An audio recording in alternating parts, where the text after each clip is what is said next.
स्वागत करता हूँ आपके अपने YouTube चैनल रचित ट्यूटोरियल पे। तो आज हम लोग स्टार्ट करने वाले हैं क्लास 11 की फिजिक्स। और क्लास 11 के फिजिक्स में जो सबसे पहला हमारा चैप्टर है उसका नाम है फिजिकल वर्ल्ड। क्या नाम है? Physical world. ठीक है, तो फिजिकल वर्ल्ड के बारे में थोड़ा सा इंट्रोडक्शन दूंगा, फिर हम लोग जानेंगे कि क्या होती है साइंस। ठीक है, क्योंकि फिजिकल वर्ल्ड ही साइंस से रिलेटेड है। क्योंकि देखिए क्या होता है कि हमारे चारों ओर जो सारी चीजें हैं उनके बारे में हमें जानने के लिए बहुत सी क्यूरियोसिटी होती है कि क्या होता है, क्यों ऐसा होता है कि हमें जो है, क्यों ऐसा होता है कि दिन के बाद रात आता है, डे और नाइट का रिपीटेशन होता है, क्यों होता है, ऐसा क्यों होता है कि सीजन रिपीट होते हैं, ऐसा क्यों होता है कि ऐसा क्यों होता है कि टाइम के साथ सब कुछ बदलता है, ऐसा क्यों होता है कि हमारा वेट है, ऐसा क्यों होता है। यानी कि जो सारी चीजें हमारे चारों ओर हैं उन सारी चीजों को जानने के लिए हमारे पास बहुत सी क्यूरियोसिटी थी। ऐसा क्यों होता है कि अर्थक्वेक आते हैं, ऐसा क्यों होता है कि ल्यूनर इक्लिप्स होते हैं, ऐसा क्यों होता है कि सोलर इक्लिप्स होते हैं, ऐसा क्यों होता है कि सुनामी आती है। ये सारी चीजें जानने के लिए हमें बहुत सी क्यूरियोसिटी थी। तो इस चीज को जानने के लिए हम लोगों ने क्या किया, इस चीज को जानने के लिए हमने बहुत से टूल्स बनाए। तो आप समझ गए होंगे किन किन चीजों के बारे में क्यूरियोसिटी थी जानने के लिए। तो लोगों ने क्या किया कि अब इन सब चीजों पे प्रेडिक्शन लगाना शुरू किया कि हाँ हो सकता है कि दिन और रात इस कारण होते हो, हाँ हो सकता है कि सीजन इस माने रिपीट होते हो। तो यानी प्रेडिक्शन लगाने के बाद ये सारी चीजें ऑब्जर्व की जाने लगी। सबसे पहले देखिए क्या क्या प्रेडिक्शन किया गया, उसके बाद ऑब्जर्वेशन। तो प्रेडिक्शन के बाद उन्होंने ऑब्जर्वेशन करना शुरू कर दिया और लास्ट में कुछ एक्सपेरिमेंटेशन से उन्हें पता चला कि क्यों ऐसा होता है। ठीक है, तो ये जो सारी चीजें थी जो उन्होंने टूल्स बनाए, जिसने इंटरेक्ट किया किसके साथ, नेचर के साथ। किसके साथ? नेचर के साथ इंटरेक्ट किया। ये देखिए सबसे पहले पता है ये 16वीं सेंचुरी की बात थी जब ऐसी चीजें होती थी। ठीक है, फिर उसके बाद क्या हुआ कि मिडिल ऑफ 20th सेंचुरी पे इसको एक नया ब्रॉड रूप मिल गया। ठीक है, जिसको हमने बोला साइंस, जो एक सब्जेक्ट के तौर पे आपके पास आया। ठीक है, तो अब हम लोग ये जानेंगे कि वास्तव में साइंस क्या है। तो देखिए क्या होता है साइंस। साइंस क्या है? It is a systematic and organised knowledge. It is a systematic, और सुनिएगा मैं क्या कह रहा हूं, it is a systematic and organised knowledge about the various natural phenomena। जो सारी नेचुरल फिनोमिना थी उनका हमने सिस्टमैटिक एंड ऑर्गेनाइज्ड, देखिए हमने क्या बताया साइंस क्या है, इट इज अ सिस्टमैटिक। देखिए एकदम सिस्टम के साथ। सबसे पहले हमने क्या किया, प्रेडिक्शन लगाई। प्रेडिक्शन के बाद हमने क्या किया, प्रेडिक्शन के बाद हम लोगों ने क्या किया, प्रेडिक्शन के बाद हम लोगों ने उस चीज को ऑब्जर्व करना शुरू किया और आफ्टर ऑब्जर्वेशन हमने उस चीज पे क्या किया, उस चीज पे एक्सपेरिमेंट किया। तो देखिए वही चीज क्या है साइंस, वही चीज सेम जो हमने आपको बताया वही चीज तो साइंस बता रही है कि it is a systematic and organised knowledge. कैसा नॉलेज है?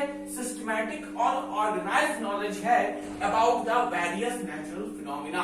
जो बहुत सी नेचुरल फिनोमिना हैं उनके बारे में अगर हमें जानना है तो एक सिस्टम से और एक ऑर्गेनाइज तरीके से उसके नॉलेज को हम लोग गेन करेंगे। ठीक है, which is obtained by careful experimentation. जो किससे में मिलता है कि एक्सपेरिमेंटेशन से मिलता है। यानी कि हम क्या कह सकते हैं, अगर देखिए डिफिनेशन आपके सामने लिखी हुई है, हम लोग कहना चाहें तो क्या कहेंगे, it is a systematic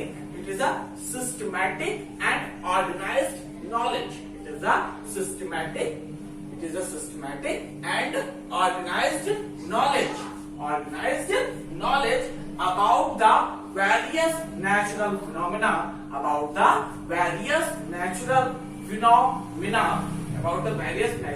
phenomena, which is obtained by careful experimentation। जो हमें किससे मिला, केयरफुल एक्सपेरिमेंटेशन से मिला, उसे हम कहते हैं साइंस। ठीक है, जो देखिए वर्ड है साइंस।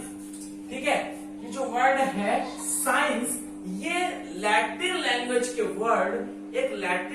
का वर्ड था लैटिन लैंग्वेज वर्ड, जो लैटिन लैंग्वेज का एक वर्ड था साइंटिया। क्या था स्टूडेंट? साइंटिया। क्या था? साइंटिया। ठीक है, उससे ये बना है। ठीक है, किससे बना है? लैटिन लैंग्वेज का एक वर्ड था, इसका नाम था साइंटिया, जिसका मतलब होता है टू नो। इसका मतलब क्या होता है? To know. ठीक है, जिसका मतलब क्या हुआ? To know. तो एक चीज आपको समझ में आया ना कि साइंस क्या है? एक सिस्टमैटिक और ऑर्गेनाइज्ड नॉलेज है। देखिए बात में गौर से सुनिएगा, सिस्टमैटिक और ऑर्गेनाइज्ड नॉलेज है जो हमें, जिससे हमें किसके बारे में पता चलता है? जिससे हमें वेरियस बहुत से तरीके से नेचुरल फिनोमेना के बारे में पता चलता है। ठीक है, जो क्या होता है? जो ऑब्टेन होता है किससे? केयरफुल एक्सपेरिमेंटेशन से, मतलब कि जो एक्सपेरिमेंट से ही हमें ये चीज मिलती है। तो वही चीज ये है, कैसे हमें चीज मिली है ये हमें देखना है। ठीक है, चलिए सबसे पहले क्या करना है हम लोग को? सबसे पहले किसी चीज को जानने के लिए एक सिस्टम से हम लोग को चलना है। क्या करना है? सबसे पहले किसी चीज को हमें क्या करना है? बोलिए, प्रेडिक्ट करना है। ठीक है, प्रेडिक्ट के बाद क्या करना है? ऑब्जर्व करना है। ऑब्जर्व के बाद उसको क्या करना है? ऑब्जर्व के बाद उसमें एक्सपेरिमेंटेशन करना है, और फिर जो नॉलेज मिलता है वही साइंस है। ठीक है, बिकॉज देखिए लैटिन लैंग्वेज के वर्ड साइंटिया से बना है, क्योंकि why? Because the word science is taken from Latin language as word scientia that means to know। देखिए क्या होता है कि क्या है, लैटिन लैंग्वेज के वर्ड साइंटिया से साइंस बना है, जिसका मतलब होता है टू नो। ठीक है, संस्कृत में इसको हम लोग क्या कहते हैं? विज्ञान। ठीक है, संस्कृत में इसको कहते हैं हम लोग विज्ञान। ठीक है, in Sanskrit it is known as विज्ञान, that means also what? To know. ठीक है, और इसी प्रकार अरेबिक में इसे कहते हैं इल्म। क्या कहते हैं? इल्म। ठीक है, इसका मतलब भी क्या होता है? To know. बट कैसे? To know with systematic and organised behaviour. ठीक है, किसी चीज को सीखना किस तरीके से? सिस्टम से, किसी सिस्टमैटिक और ऑर्गेनाइज्ड बिहेवियर। यानी कि अगर हम एक वर्ड में कहना चाहें कि साइंस क्या होती है, तो हम ये कह सकते हैं organised knowledge is known as science. ठीक है, ऑर्गेनाइज्ड नॉलेज क्या कह सकते हैं हम लोग? Organised knowledge. क्या कह सकते हैं इसको हम लोग? Organised knowledge. ठीक है, समझ में आ रही चीज? पता चल गया क्या होता है साइंस? बोलिए, सबसे पहले हम लोग फिजिकल वर्ड की बात की। फिजिकल वर्ड किसके अंदर आएगा? साइंस के अंदर। ठीक है, क्यों? साइंस क्या होती? मैंने बताया, it is a systematic and organised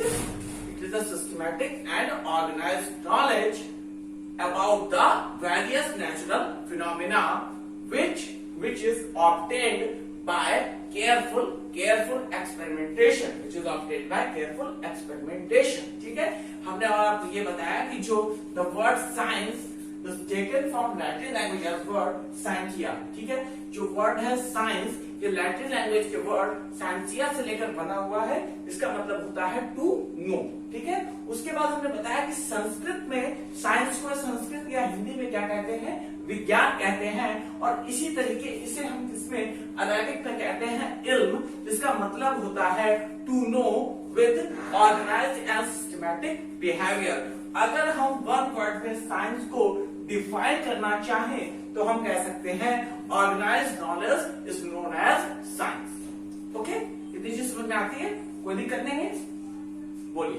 ठीक है, जो दिक्कत हो बताइएगा। चलिए आगे चलते हैं हम लोग। सबसे पहले बात ये आई कि भाई साइंस होती कितने टाइप की है? कितने टाइप की साइंस होती है? ठीक है, तो साइंस हमारी जो होती है वो होती है two types. There are two types of science। कितने टाइप होता है साइंस के? टू टाइप्स होते हैं। ठीक है, साइंस कितने टाइप की होती है? टू टाइप्स की होती है। कौन कौन से टाइप की होती है?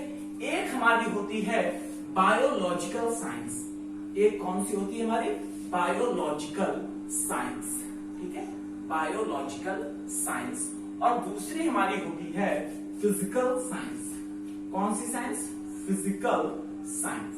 ठीक है, फिजिकल साइंस। दो टाइप की साइंस हमारी होती है, एक होती है बायोलॉजिकल साइंस और दूसरी होती है फिजिकल साइंस। बायोलॉजिकल साइंस क्या होती है? This is a branch of science which deals us with the knowledge about the living beings, ठीक है। यानी कि ऐसी साइंस, ठीक है, या साइंस की वो ब्रांच जो हमें which deals us with the knowledge, जो हमें क्या करती है, जो हमें हमारे साथ डील करती है, नॉलेज किसका नॉलेज डील करती है? अबाउट लिविंग बींग्स का हमारे साथ नॉलेज ये डील करती है, उसे हम कहते हैं बायोलॉजिकल साइंस। और बायोलॉजिकल साइंस में हमारा क्या आता है? जैसे आ गया हमारा जूलॉजी, ठीक है, क्या आ गया? जूलॉजी एंड बॉटनी, ठीक है, बोलिए, जूलॉजी और बॉटनी आ गया, ठीक है। दूसरी हमारी होती है फिजिकल साइंस। फिजिकल साइंस, आपको फिजिकल से पता ही चल रहा होगा फिजिकल साइंस क्या होती है। फिजिकल साइंस टू टाइप्स की होती है, एक हमारी होती है केमिस्ट्री, ऐसा नहीं है कि इतने टाइप की होती है, और भी टाइप्स है। एक हुआ केमिस्ट्री, एक हुआ फिजिक्स, क्या हुआ? फिजिक्स हुआ, ठीक है, समझ में आ रहा है ना आपको? एक होती है इसमें एस्ट्रोनॉमी भी होती है, क्या होती है? एस्ट्रोनॉमी, ठीक है, ये किसमें आती है? एस्ट्रोनॉमी भी आती है फिजिकल साइंस में। तो फिजिकल साइंस में फिजिक्स और केमिस्ट्री के बारे में हम लोग पढ़ते हैं, ठीक है। तो अब ये क्वेश्चन उठता है कि फिजिक्स क्या है, केमिस्ट्री क्या है, ठीक है, एस्ट्रोनॉमी क्या है, ये सारी चीजें होती हैं। तो देखिए, एस्ट्रोनॉमी में तो हम जानते ही हैं, अंतरिक्ष के बारे में पढ़ना होता है हमें, ठीक है। केमिस्ट्री भी आप जानते हैं कि हमें क्या किसी सब्सटेंस का स्ट्रक्चर के बारे में जानना है, किस क्या क्या इसमें बॉन्डिंग है, किस किस से बना है, तो वो हम लोग नॉलेज करते हैं केमिस्ट्री में। और अब बात क्या आती है कि सब फिजिक्स क्या होती है, ठीक है। तो गौर से सुनिएगा, फिजिक्स क्या होती है? It is the branch of science which deals us with the knowledge about the natural phenomena, how they occur, ठीक है। चलिए स्टूडेंट्स, अब देखते हैं कि साइंस के जो अपने पार्ट बताए थे आपको, कौन कौन बताए थे? फिजिक्स बताए थे, केमिस्ट्री बताए थे, और मैं चल रहा था फिजिक्स में कि क्या होती है फिजिक्स, ठीक है। तो क्या होती है physics? It is the branch of science, ये साइंस की एक ब्रांच है that deals with the study of basic laws of nature. क्योंकि क्या होता है कि फिजिक्स क्या है? फिजिक्स एक क्या है? एक साइंस की एक ब्रांच है जो क्या करती है, जो डील करती है हमारे साथ किस चीज का? स्टडी, जो deals with the study of the laws of nature, की नेचर में कौन कौन से लॉज फॉलो होते हैं, वो सारे लॉज हमारे साथ डिस्कस करती है। जैसे कि आप लोगों ने बहुत से सुना होगा कि ग्रेविटेशनल फोर्स पे एक लॉ यूज होता है, उस लॉ को कहते हैं इनवर्स लॉ, ठीक है, इनवर्स लॉ कहते हैं। आपने उस चीज को 9th में पढ़ा होगा, ठीक है, पढ़ा था ना कि F is equal to G m1 m2 upon r square, ठीक है। तो वहां पर जो F प्रोपोर्शनल था वो किसके प्रोपोर्शनल था? 1 अपॉन r स्क्वायर के, ठीक है। तो वो 1 अपॉन r स्क्वायर के प्रोपोर्शनल था ना। तो एक लॉज है, बेसिक लॉज है, नेचर के जो बेसिक लॉज है उस पे डिपेंड करता है। कौन सी? फिजिक्स। जैसे टेम्परेचर है, टेम्परेचर में किससे मिला? टेम्परेचर में कई बार किससे मिलता है? थर्मोडायनामिक्स से मिलता है, ठीक है, थर्मोडायनामिक्स से हमें टेम्परेचर मिलता है, ठीक है। और हमें टेम्परेचर इस चीज का भी हमें पता लगा देता है कि कौन सी चीज वार्म है, कौन सी चीज कोल्ड है, ठीक है। तो जो वार्म और कोल्ड में जो हमें डिफरेंस बता देता है वो भी टेम्परेचर, तो उसका भी हमें जो चीज मिली ना, वो चीज किससे मिली? फिजिक्स से ही मिला। जैसे हम लोग जो देख रहे हैं, ठीक है, देख रहे हैं ना, तो क्या हो रहा है कि ये जो लाइट का रिफ्लेक्शन हो रहा है, ठीक है, देखने में क्या होता है आपको पता ही है कि कौन सी क्वालिटी लगती है लाइट की? रिफ्लेक्शन, 10th में आपने पढ़ा होगा, ठीक है। तो ये भी क्या है? ये भी फिजिक्स है। आप जो बोल रहे हैं ना, ये क्या है? साउंड है, ये भी क्या है? ये भी फिजिक्स है, ठीक है। आप क्या कर रहे हैं? सुन रहे हैं, ये भी क्या है? साउंड ही तो सुन रहे हैं, वो भी क्या है? फिजिक्स है। तो यानी कि ये क्या है? साइंस की एक ऐसी ब्रांच है जो हमारे साथ डील करती है उस नॉलेज को जो हमारे नेचुरल में नेचर पे क्या है? प्रेजेंट है, ठीक है। उस नॉलेज को हमारे साथ डील करती है, उस नॉलेज का हमारे साथ डीलिंग करती है। वही चीज लिखी भी हुई है, it is the branch of science that deals the study of the laws of the nature। ठीक है, देखिए जो फिजिक्स वर्ड है ना, ये ग्रीस वर्ड से लिया गया है, ग्रीस वर्ड से, जिसका मतलब क्या होता है, जिसका मतलब ही होता है नेचर, इसका मतलब ही क्या होता है, नेचर। ठीक है, इसको क्या कहते हैं, ग्रीस में इसको कहते हैं PHUSKE, फुस्के। ठीक है, तो वहां से लिया गया है, और जिसका मतलब ही होता है क्या, नेचर। यानी कि जो नेचर का, जितनी हमारे आसपास की चीजें हैं, उन सारी चीजों का जो हमारे साथ नॉलेज डील करे, जिसका हमें नॉलेज हमारे साथ जो डील करे, उसे हम क्या कहते हैं, फिजिक्स कहते हैं। तो देखिए फिजिक्स का क्या है, इसके 2 प्रिंसिपल अप्रोचेस हैं। कौन कौन से हैं, एक है हमारा यूनिफिकेशन, एक क्या है, यूनिफिकेशन है, और दूसरा है हमारा रिडक्शन। ठीक है, इसे क्या कहते हैं, रिडक्शन। ठीक है, तो 2 हमारे पास इसके प्रिंसिपल टाइप है। कौन कौन सा है, एक है हमारा unification and second one is reduction. देखिए यूनिफिकेशन में क्या है, यूनिफिकेशन होता है collection of universal laws in different domains and conditions. ठीक है, तो देखिए ये जो अप्रोच होता है ना, ये क्या करता है, ये हमारे साथ डीलिंग करता है उन यूनिवर्सल लॉज की, उन यूनिवर्सल लॉज की ये डीलिंग हमारे साथ करता है जो डिफरेंट डोमेन्स और किसमें, कंडीशंस में, डिफरेंट डोमेन्स में और कंडीशंस में अप्लाई होते हैं। जैसे फॉर एग्जांपल के लिए हम लोग बात करें किस फोर्स की, अगर हम एग्जांपल के लिए ग्रेविटेशनल फोर्स की चलिए बात कर लेते हैं, तो ग्रेविटेशनल फोर्स में क्या होता है कि ग्रेविटेशनल फोर्स कह सकते हैं हम लोग कब, जैसे कि आपने देखा होगा कि न्यूटन साहब ने सबसे पहले ये बताया था कि क्या था कि जो एप्पल था वो कहते हैं कि ट्री से गिरा था, तो स्टोरी हो गई ना। ठीक है, तो एप्पल था वो किससे, ट्री से गिरा था, तो उन्होंने बताया था कि यहाँ पे ग्रेविटेशनल फोर्स होता है। ठीक है, उस चीज की उन्होंने डिस्कवरी कर ली थी, या कुछ भी कह सकते हैं।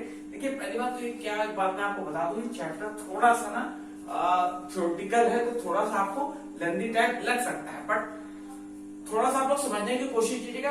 अगर ये चीज समझ में आ गई ना, तो फिजिक्स को समझने में कोई दिक्कत नहीं होगी। ठीक है, जैसे कि ये फिजिक्स है ना, फिजिक्स को देखिए सबसे पहले ये जो वर्ड का नाम दिया था एरिस्टोटल ने। ठीक है, किसने दिया था, एरिस्टोटल ने, ये एक साइंटिस्ट थे, इन्होंने दिया था।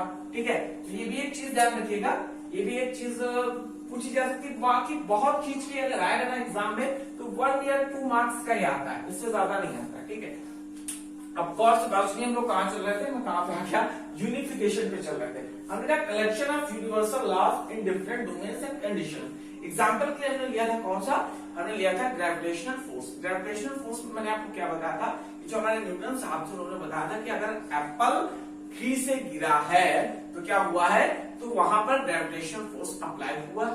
बिल्कुल जाहिर सी बात है कि मतलब कोई भी चीज हम जैसे रख रहे हैं, ठीक है, कोई भी चीज रख रहे हैं, उसके बाद क्या हो रही है, वो चीज अगर नीचे गिर जाती है तो क्या है, ग्रेविटेशनल फोर्स अप्लाई हो जाता है वहां पर तुरंत। ठीक है, क्योंकि आपको पता है ये ग्रेविटेशनल फोर्स होता है वो 2 मासेस के बीच का वर्क करता है। क्योंकि इसका फॉर्मूला आपने पढ़ा होगा 9th में, F = G m1 m2 upon r²। पढ़ाई होगा है ना, तो 2 मासेस के बीच वर्क करता है। और कभी भी ऐसा तो होगा नहीं कि भाई कोई चीज आपने फेंकी वो सीधे ऊपर चली जाए, है ना, तो क्या होगा, हमेशा नीचे जाएगी। ठीक है, तो वो ग्रेविटेशनल फोर्स कहां वर्क कर रहा है, ग्रेविटेशनल फोर्स उस जगह भी वर्क कर रहा है जब चीज कहां से गिर रही है, ऊपर से नीचे गिर रही है। कहां से गिर रही है, ऊपर से नीचे गिर रही है। ठीक है, तो देखो लॉ ऑफ ग्रेविटेशनल फोर्स यानी कि लॉ ऑफ ग्रेविटेशन वहां भी अप्लाई हो रहा है। ठीक है, क्योंकि किसके साथ ये कर रहा है, यूनिवर्सल लॉज के साथ। किसके साथ ये डीलिंग कर रहा है, हमारे यूनिवर्सल लॉज के साथ। तो वहां पर ग्रेविटेशनल लॉ भी यूज हुआ है क्योंकि ग्रेविटेशनल फोर्स लग रहा है। और दूसरी चीज, यही ग्रेविटेशनल लॉ वहां पर भी लगता है जब जो हमारी अर्थ होती है ना, अर्थ वो क्या करती है, रोटेट करती है किसके, अराउंड द सन। ठीक है, उसके अराउंड द सन रोटेट करती है, तो वहां पर भी जो फोर्स वर्क करता है ना, वो ग्रेविटेशनल फोर्स ही वर्क करता है। कौन सा फोर्स वर्क करता है, ग्रेविटेशनल फोर्स ही वर्क करता है वहां पर भी। कहां पर, जो अर्थ जो हमारे रोटेट करती है किसके अराउंड, सन के अराउंड, वहां पर भी हमारा ग्रेविटेशनल फोर्स ही होता है। ठीक है, दूसरी चीज हमारा होता है 12th में आप लोग पढ़ेंगे इलेक्ट्रोमैग्नेटिज्म फोर्स, ठीक है। तो जो इलेक्ट्रोमैग्नेटिज्म फोर्स है ना, ये देखिए किसमें, मैग्नेट में और इलेक्ट्रिक में, दोनों में अप्लाई होता है। कहां कहां पे, जितने भी इलेक्ट्रिक और मैग्नेटिक फिनोमिना होती है, जितनी भी इलेक्ट्रिक और मैग्नेटिक फिनोमिना होती है, कौन सा फोर्स, इलेक्ट्रोमैग्नेटिज्म फोर्स, ठीक है। वो इलेक्ट्रोमैग्नेटिक फोर्स ऐसे भी आप कह सकते हैं। तो ये इलेक्ट्रोमैग्नेटिक फोर्स हुआ, दैट मीन्स इलेक्ट्रोमैग्नेटिज्म लॉ, ठीक है। तो इलेक्ट्रोमैग्नेटिज्म लॉ होता है ना, ये आपको 12th में पढ़ने को मिलेगा, ये दोनों जगह अप्लाई होता है। कहां कहां पर, चाहे वो इलेक्ट्रिक फील्ड हो या वो मैग्नेटिक फील्ड हो, दोनों जगह ये अप्लाई होता है, ठीक है। इलेक्ट्रिक फील्ड पर कब अप्लाई होता है, देखिए इलेक्ट्रिक फील्ड तब हो जाती है जब हमारा चार्ज होता है, चार्ज आपने पढ़ा है ना, चार्ज के बारे में आपने पढ़ा था 10th में। तो चार्ज जब रेस्ट पे होता है ना, तो वहां पर इलेक्ट्रिक फील्ड वर्क करती है, लेकिन जो फोर्स होगा, जो वहां पर फोर्स होगा ना, वो फोर्स कौन सा होगा, वो फोर्स इलेक्ट्रोमैग्नेटिक फोर्स ही होगा, लेकिन वहां पर वर्क करेगा किस रूप में, वहां पर वर्क करेगा इलेक्ट्रिक फील्ड में वर्क करेगा, तो इलेक्ट्रिक फोर्स की तरीके वर्क करेगा। और वही चीज जब चार्ज मूव करना शुरू कर देगा, तो ये मैग्नेटिक फील्ड में वर्क करने लगेगा। किसमें वर्क करने लगेगा, मैग्नेटिक फील्ड में वर्क करने लगेगा। तो मैग्नेटिक फील्ड में वर्क करने लगेगा, तो कैसा वर्क करने लगेगा, इलेक्ट्रोमैग्नेटिक फोर्स के तरीके, ठीक है। चीज समझ में आ रही है। देखिए थोड़ा सा ये लेंथी आपको लग सकता है, क्योंकि टोटल थ्योरेटिकल है ये, ठीक है। मैं कोशिश करूंगा कि इसको जल्दी से खत्म करके आपका अगला जो चैप्टर है यूनिट्स एंड मेजरमेंट, उसको बहुत अच्छे से बताने की कोशिश करूं, क्योंकि क्या होगा, यूनिट्स एंड मेजरमेंट में थोड़ा सा अप्लाइड चीज भी मिलती है। यहाँ पे टोटल प्योर है ना, तो आप लोगों को परेशान नहीं होना है, ठीक है। पहली बात, परेशान मत होइए, है ना। थोड़ा सा चैप्टर है, थ्योरेटिकल बेसिस है, थोड़ा सा याद करना है, बस ये समझ लीजिए, है ना। और बाकी नोट्स मैं आपको प्रोवाइड कराई दूंगा, ठीक है। तो चलिए, तो समझ में आ गया यहाँ पर कौन सा फोर्स हो गया, एक हमारा कौन सा लॉ हो गया, एक हमारा हो गया कौन सा लॉ भाई, बोलिए। एक हमारा लॉ हो गया कौन सा, एक हमारा ग्रेविटेशनल लॉ हो गया, बोलिए ग्रेविटेशनल लॉ, ठीक है। ग्रेविटेशनल लॉ कौन सा लॉ हो गया भाई, ग्रेविटेशनल लॉ। दिख रहा है कि नहीं दिख रहा है, पहले आप ये बताइए, मुझे लग नहीं रहा कि दिख रहा होगा, ठीक है। एक हो गया हमारा ग्रेविटेशनल लॉ, और दूसरा जो हमारा लॉ हो गया, ठीक है, ये तो हो गया ग्रेविटेशनल लॉ, और जो हमारा दूसरा लॉ हो गया वो हो गया इलेक्ट्रोमैग्नेटिज्म लॉ। दो लॉ यहाँ पर फॉलो हो जाते हैं। दूसरी चीज हमारी आती है रिडक्शन। क्या आती है, रिडक्शन। क्या आती है, रिडक्शन। तो रिडक्शन में क्या होगा, देखिए ये क्या होती है, डिराइव प्रॉपर्टी है इसकी, कॉम्प्लेक्स सिस्टम की। ये डिराइव प्रॉपर्टी है कॉम्प्लेक्स सिस्टम की, ठीक है। और जो क्या करती है, ये जो इंटरेक्शन प्रोवाइड कराती है, किसके बीच, इंटरेक्शन प्रोवाइड कराती है इसके कंस्टिट्यूएंट, इसके पार्ट्स के बीच, ठीक है। इसके लिए एग्जांपल के लिए हम लोग बात ले रहे हैं, एग्जांपल के लिए जैसे टेम्परेचर ले लिया, क्या ले लिया भाई, टेम्परेचर ले लिया, बोलिए क्या ले लिया, टेम्परेचर, ठीक है। तो देखिए जो टेम्परेचर को जो हम पढ़ेंगे, तो टेम्परेचर को हम पढ़ते हैं थर्मोडायनामिक्स में। कहां पर पढ़ते हैं, थर्मोडायनामिक्स, आपके 11th में है ये चीज, ठीक है। तो इसको हम कहां पढ़ते हैं, थर्मोडायनामिक्स में पढ़ते हैं, बोलिए कहां पढ़ते हैं इसको हम, थर्मोडायनामिक्स पे। देखिए इसमें रिडक्शन में लिखा क्या है साफ साफ, derive properties of complex system. Complex system की प्रॉपर्टी को ये डिराइव करता है एंड इंटरेक्शन, और इंटरेक्शन प्रोवाइड कराता है इसके कॉन्स्टिट्यूएंट पार्ट्स के बीच, ठीक है। तो उसी के एग्जांपल में मैंने लिया है, गौर से समझिएगा, समझने की कोशिश कीजिएगा मैं क्या कह रहा हूँ, ऐसा नहीं कि बहुत जल्दी चल रहा हूँ। देखिए अच्छा गौर से सुनिए, सब लग रहा है मुझे भी, ठीक है। चलिए देख लेते हैं। देखिए ये डिराइव प्रॉपर्टी होती है, किसकी डिराइव प्रॉपर्टी होती है, कॉम्प्लेक्स सिस्टम की। कॉम्प्लेक्स सिस्टम्स की डिराइव प्रॉपर्टी होती है जो हमें क्या करती है, इंटरेक्शन प्रोवाइड कराती है। क्या प्रोवाइड कराती है, इंटरेक्शन प्रोवाइड कराती है इसके कॉन्स्टिट्यूएंट पार्ट से। जैसे हमने थर्मोडायनामिक्स है, टेम्परेचर की बात की, तो टेम्परेचर को हम मेनली समझ पाते हैं कहां पर, टेम्परेचर को हम मेनली समझ पाते हैं थर्मोडायनामिक्स पे। कहां पर समझ पाते हैं, थर्मोडायनामिक्स पे, ओके स्टूडेंट्स, थर्मोडायनामिक्स पे समझ पाते हैं। बट हमें क्या इसका कॉन्स्टिट्यूएंट पार्ट्स के बारे में भी कुछ इंटरेक्ट होना है। तो आप लोगों ने काइनेटिक थ्योरी भी पढ़ी होगी, तो काइनेटिक थ्योरी नहीं पढ़ी तो 11th में है, उसको भी आपको पढ़ना है। देखिए काइनेटिक थ्योरी में क्या होता है, जो मॉलिक्यूल्स होते हैं, ठीक है, उसको जैसे जैसे हम टेम्परेचर देते जाएंगे, मॉलिक्यूल्स क्या कर देंगे, मॉलिक्यूल्स मोशन करना स्टार्ट कर देंगे। क्या करना स्टार्ट कर देंगे, मोशन करना स्टार्ट कर देंगे। मूव करना शुरू कर देंगे। क्या करना शुरू कर देंगे? मूव करना शुरू कर देंगे, उनकी मोशन स्टार्ट हो जाएगी। तो वहां पर भी हमें मेन चीज क्या मिली? वहां पर भी हमें मेन चीज मिली टेम्परेचर, कि वहां पर भी वर्क कौन कर रहा है? वहां पर भी वर्क कर रहा है हमारा टेम्परेचर। ठीक है, तो ये चीज आपको समझ में आती है। ठीक है, इसमें कोई दिक्कत नहीं है। तो यहाँ पे अगर रिडक्शन की बात करें तो यहाँ पर कौन कौन सी चीजें वर्क कर रही है? एक तुम्हारा वर्क कर रहा है कौन सा? एक तुम्हारा वर्क कर रहा है टेम्परेचर, जो थर्मोडायनामिक्स में हमको फैमिलियर होता है, हमसे फैमिलियर होता है। ठीक है, एंड सेकंड चीज ये होती है कि इस चीज को समझने के लिए हमें काइनेटिक थ्योरी अगर पता है तो भी हम इसके साथ इंटरेक्शन कर सकते हैं इसके कंस्टिट्यूएंट पार्ट से। जैसे देख लीजिए वाटर है। ठीक है, वाटर को जब हम हीट करना शुरू किया तो आपने देखा होगा क्या होता है, जब पानी को गर्म करना शुरू करते हैं तो उबलने लगता है। ठीक है, देखा है ना, उबलने लगता है ऊपर की ओर। तो क्यों उबलने लगता है? देखिए जो उसके वजह से देखिए क्या हुआ कि कुछ तो लाइट मॉलिक्यूल्स हुए। ठीक है, जो लाइट मॉलिक्यूल्स हैं, ठीक है, तो लाइट मॉलिक्यूल्स तो भाई ऊपर ही ऊपर है, और जो थोड़े से वेटेड मॉलिक्यूल्स वो नीचे पहुंचे, और नीचे जैसे ही उन्हें हम लोगों ने टेम्परेचर दिया तो टेम्परेचर के बाद वो सीधे क्या, सीधे ऊपर आना शुरू हुए। यानी कि क्या हुआ, उन्होंने मोशन करना शुरू कर दी। ठीक है, तो जो टेम्परेचर था, टेम्परेचर ने हमें किससे इंटरेक्शन कराया? उस मॉलिक्यूल के कॉन्स्टिट्यूएंट पार्ट से। ठीक है, क्योंकि क्या है, डिराइव प्रॉपर्टी है। ठीक है, टेम्परेचर कैसी प्रॉपर्टी होगी? इसमें डिराइव प्रॉपर्टी। ओके स्टूडेंट्स, मैं समझता हूं कि आज का लेक्चर आपके लिए इनफ है। ठीक है, तो यहां तक आपको चीज समझ में आ गई होगी, और इस लेक्चर के बाद अगर ये चीज समझ में आ गई है तो बहुत अच्छी बात है। अगर नहीं समझ में आ तो आप तुरंत मुझसे पूछिए क्या चीज आपको समझ में नहीं आई है। ओके स्टूडेंट्स, बाकी मैं इस वीडियो को खत्म होने के बाद आपके ग्रुप में इसका मैं नोट्स दे दूंगा। ओके स्टूडेंट्स, चलिए देख लीजिए एक बार क्या है फिजिक्स क्या है, ये सारी चीजें समझ लीजिए, बाकी मैं इसके नोट्स आपको दे दूंगा। ओके, जय हिंद।